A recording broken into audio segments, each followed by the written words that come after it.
2020, an essential tool in your marketing toolbox is online video. And one of the ways that you can make your video look better and look more professional is to have great lighting. But you don't need to have a lot of expensive lighting equipment to make your videos look good. Getting outside on an overcast day is a great way to light your videos because you get a softer light. You don't get these harsh shadows. You don't get sun glaring in your eyes so that you're squinting or having to put on sunglasses. You get nice, even lighting on your videos.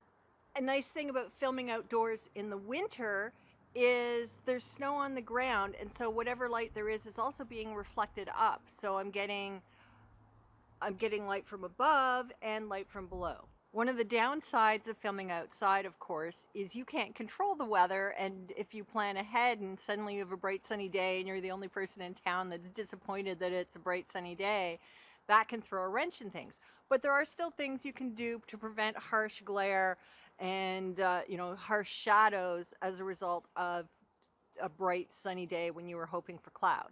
If you're filming in the summertime, you can find some trees and go and film in shade. Get a shady area and film under a canopy, and that will filter some of the light and make it less harsh. Now, sometimes you might get some speckling depending on whether you're under a single tree or it's not very very full, or if you're walking through a forest, you're going to get different. So you have to test and see.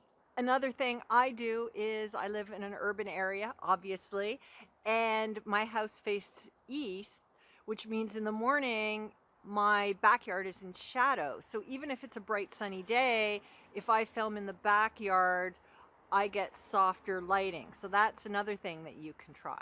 Now, as I'm filming this, the sun has just peeked out from behind the clouds, and you can see the difference. It's nice and bright, but you can actually see a shadow from the camera. You can see I'm squinting because it's really, really bright. Now here, it's same, the sun is out. I've turned it so the sun is behind me, and you can see I get this weird glow in my hair, and it's not ideal either. You usually want to have the light source behind the camera, not behind the subject. If you can't get outside because the weather's uncooperative, or your neighborhood is too noisy for you to get good audio, or you just don't want to be outside, you absolutely can film indoors without spending a lot of money on equipment. You just need to be strategic about it. So I'm filming right now in my home office. I am sitting facing my computer monitors.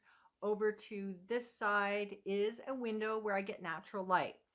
So I do have to schedule carefully when I'm going to be filming. There are a couple of hours in the morning where on bright sunny days, I'm getting direct sunlight right in here, and it hits me right straight in my eyes. And it makes weird shadows on my face. The camera goes crazy because there's like some really bright bits and some less bright bits. And also I'm squinting.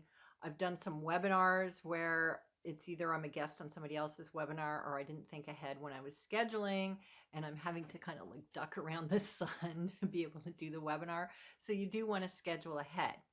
Another thing to consider with your indoor filming is what's behind you. Now I'm going to put up here, this is what my office used to look like until I started doing webinars. And the first webinar I did, and then I looked at the replay and went, oh my God, that's what my office looks like. It's terrible. And it looked awful on camera. I mean, it was actually bad for my mental health just working in this office, but trying to film, it was just so much visual clutter. It was terrible. So when I redid my office, I painted everything white. I built a new desk, which I painted white. You can see I've got some white shelves up there.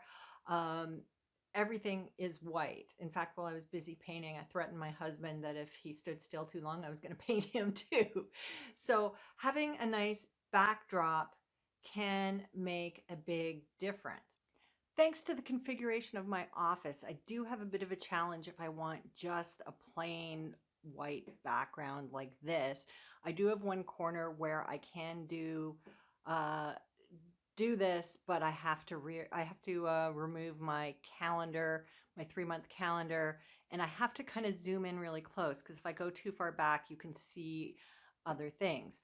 And just for the lighting, is the window is there, so I'm getting natural light from here, and I have a floor lamp there where I have some light coming towards me, and then I have a ceiling light. So I can get some natural light and some artificial light. These are all things that I naturally keep in my office, so I haven't spent any money on them. Now, you don't necessarily need to have an absolutely plain blank background. In fact, I did a survey of my audience with a number of backgrounds just in my office, and this particular background won as people's favorite backgrounds. It provides a little bit of visual interest besides just looking at my face.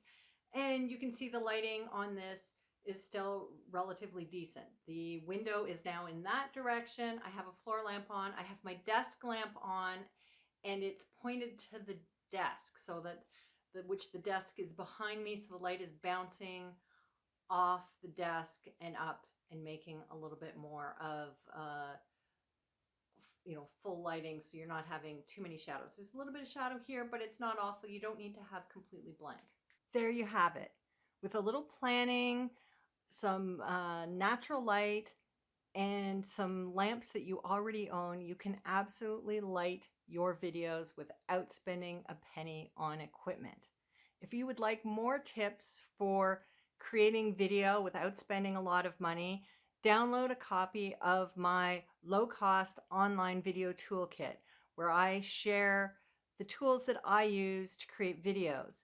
And as always, if you like this video, give it a thumbs up and subscribe to get more videos on how to create video, how to market yourself on Instagram, Facebook, and LinkedIn. I'm Andrea Stenberg. Thanks for watching.